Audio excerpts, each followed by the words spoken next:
Bonjour et bienvenue dans ce nouveau webinaire concernant les nouveautés d'AutoCAD 2025.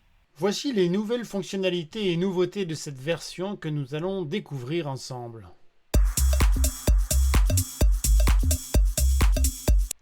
La palette Informations sur l'activité nous présente désormais une gamme beaucoup plus importante d'activités ainsi que davantage de détails les concernant, venant ainsi améliorer considérablement la collaboration.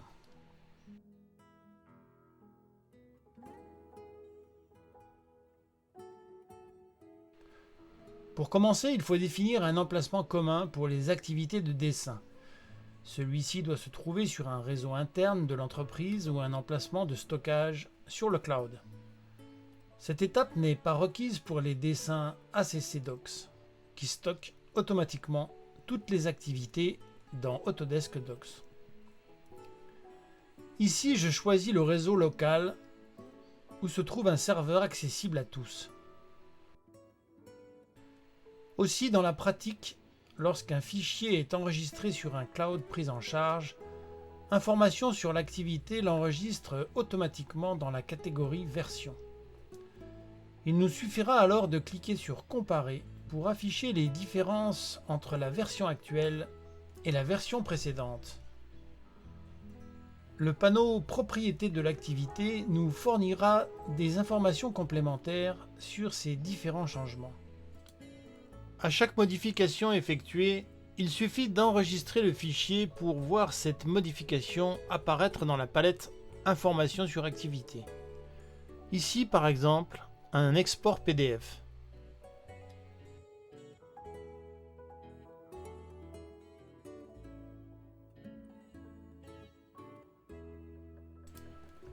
Le panneau Informations sur activité indique toute suppression d'éléments dans AutoCAD.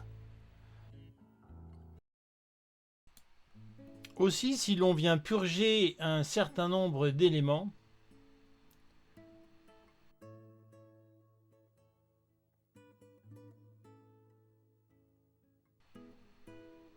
le panneau Propriétés de l'activité nous donnera le nombre exact d'éléments purgés.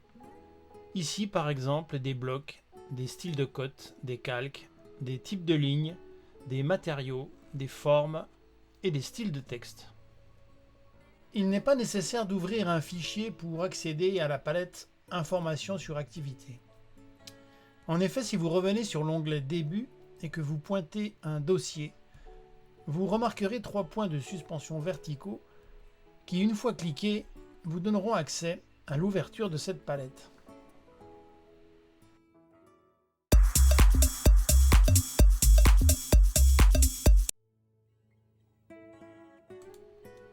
On peut désormais convertir en blocs plusieurs instances de même géométrie. Pour cela, lançons la commande Convertir bloc. Sélectionnons une des instances et validons. Nous remarquons que toutes les instances apparaissent en surbrillance.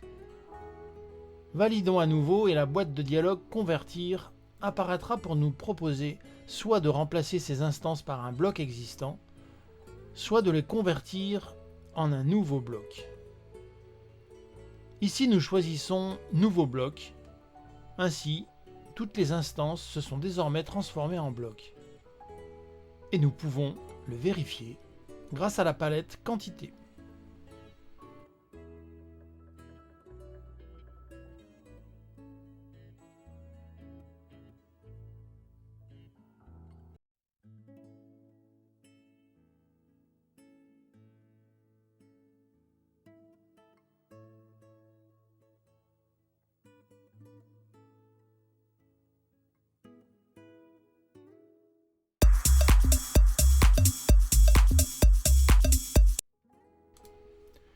Des cartesseries sont désormais accessibles pour la géolocalisation. Jusqu'à présent, seules les cartes Bing nous étaient proposées.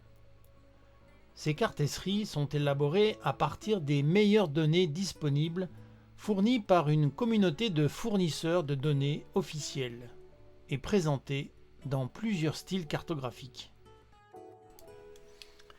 ESRI est l'acronyme de Environmental System Research Institute.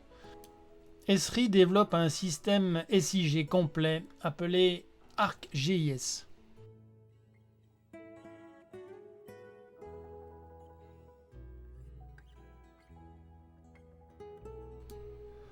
Rentrons par exemple ici une adresse et récupérons une zone de travail.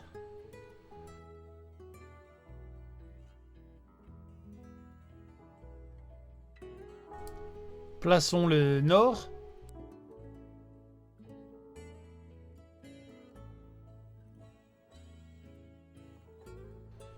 Nous pourrons alors choisir différentes représentations cartographiques.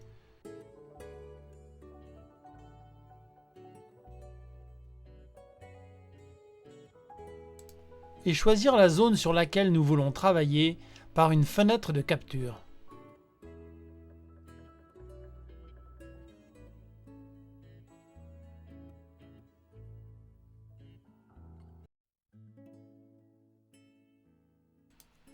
Que nous pouvons réajuster à loisir.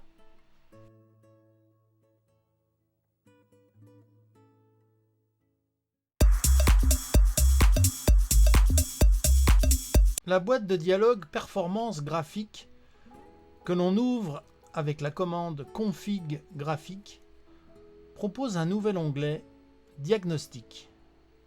Cet onglet nous indique l'état de la configuration de notre carte graphique.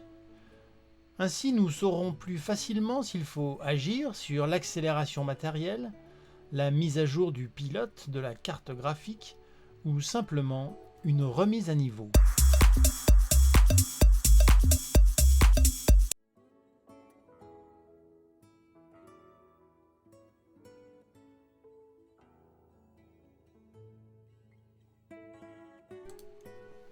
Les hachures nous proposent également quelques améliorations intéressantes, avec notamment la possibilité de les dessiner par le seul choix de leur contour.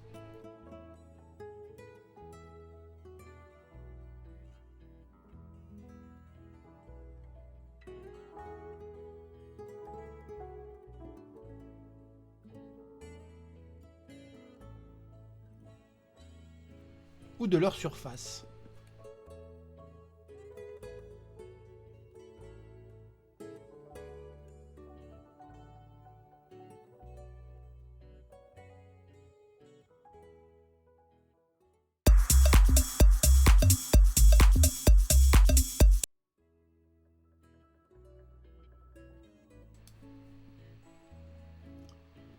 Une nouvelle technologie est apparue dans AutoCAD 2025, la détection des objets. Cette technologie analyse la géométrie des objets issus d'un PDF par exemple et propose de les convertir en blocs. Lors de l'importation d'un PDF, la géométrie est essentiellement composée de lignes, d'arcs, de cercles et de texte. L'outil détecté va alors venir analyser la géométrie du PDF et proposer de convertir en bloc un ensemble d'objets de forme identique. Nous utiliserons alors la barre d'outils détection à l'aide des flèches pour passer d'une série d'objets à l'autre. Un clic sur le contour de l'objet sélectionné nous proposera alors une boîte de dialogue afin de le convertir en bloc.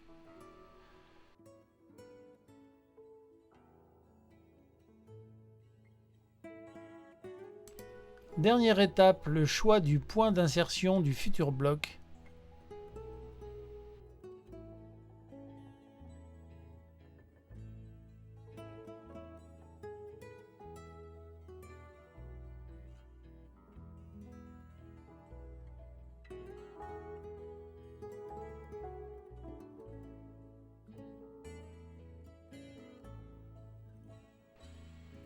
Cette détection d'objets n'est pour l'instant qu'un aperçu technologique qui sera présent de façon plus opérationnelle dans les futures versions.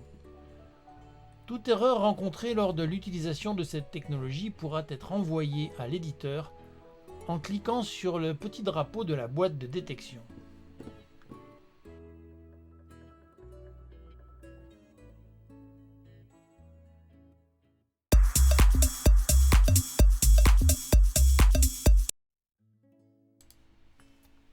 Nouvelle amélioration des importations d'annotations effectuées sur un fichier PDF.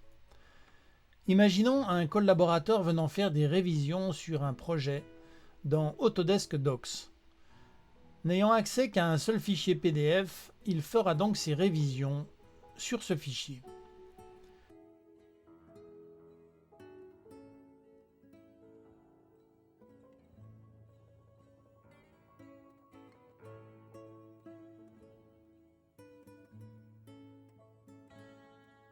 Une fois son travail terminé, une synchronisation entre Autodesk Docs et AutoCAD est possible, facilitant ainsi la collaboration entre les dessinateurs et les réviseurs.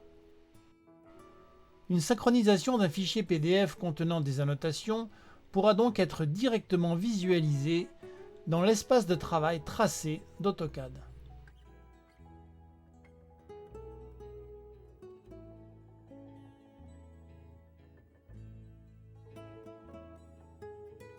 Ainsi, toutes les mises à jour effectuées par un réviseur dans Autodesk Docs pourront être visualisées par un dessinateur directement dans AutoCAD.